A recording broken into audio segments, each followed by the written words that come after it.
From Trump lawsuits to new lockdowns amid a COVID-19 surge in Michigan, Governor Whitmer is now facing possible impeachment. Joining us now to discuss is Michigan Republican Party Chair candidate Brandon Hall. Brandon, good to see you. We'll talk about Whitmer in just a minute here, but I want to ask you about the lawsuits here. We're still in the midst of an election here. Give me an update now, if you can, on what you've heard. Where are we with these lawsuits from the Trump campaign in Michigan?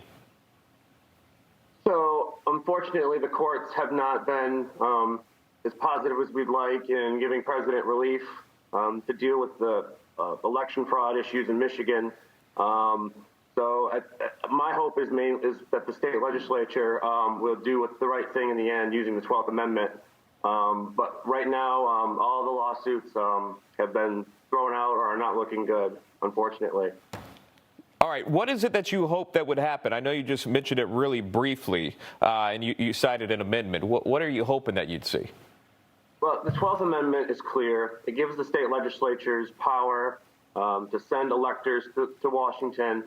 And unless every vote in Michigan is verified, I believe that we have to send 16 electors to D.C. for Donald Trump because he's the last candidate who undisputedly won Michigan's votes. And the state legislature has the power to do that.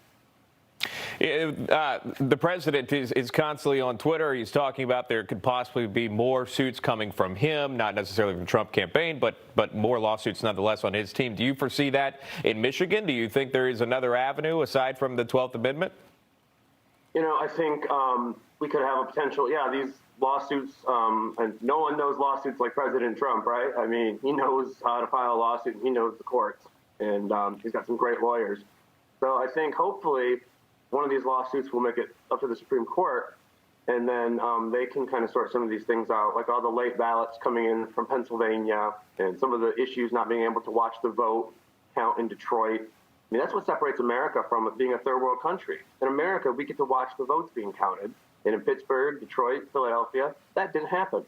Yeah, there's a lot of questions in Wayne County, specifically there in your state. Talking about all of Europe has banned mail-in voting. I mean, Mexico has banned mail-in voting. Nearly all of Europe has banned mail-in voting because of the fraud.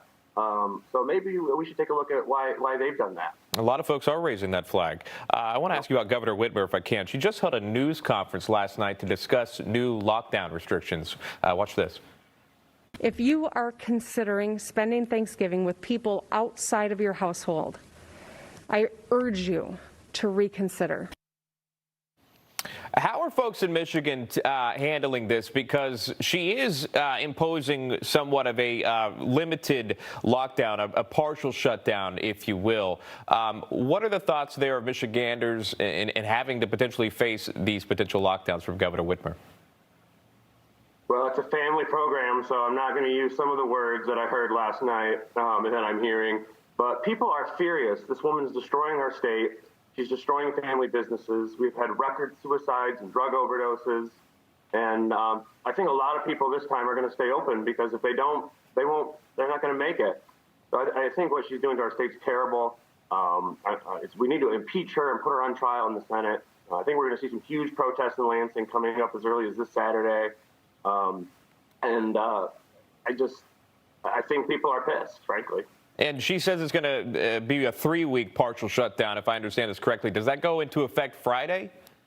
It goes into effect Wednesday at Tuesday night, 12 o'clock, Wednesday, 12:01. So it goes into effect Wednesday. She's making up powers. The Supreme Court ruled against her, and now she's pulling more tricks out of her hat. It's just disgusting.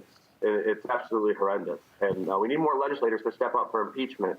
And thankfully, we're getting more and more, and we got a big announcement coming here where a legislator is about to file impeachment, and she'll be the first governor in Michigan history to face impeachment. Yeah, talk to me about that. If folks hear that, they may think, how much of a shot do they really have at doing this? You've heard this potentially happen in other states. But how big are the voices there in Michigan that want Governor Whitmer out of office? They're very big. We have 5 representatives so far, and we have 2 senators who are supporting impeachment. And now we have one who's actually going to introduce a bill, State Representative Matt Maddock. So thank you so much, Matt. We call Matt Mad Dog Maddock here in Michigan. He's always kind of on the front lines. He helped sponsor our rally Saturday that we had in Lansing. And he's one of the best we have. Well, we'll continue to follow that story. Brandon Hall, we appreciate your time, sir. Thank you so much for joining us. Thank you. Hello, Jack. Ready for take.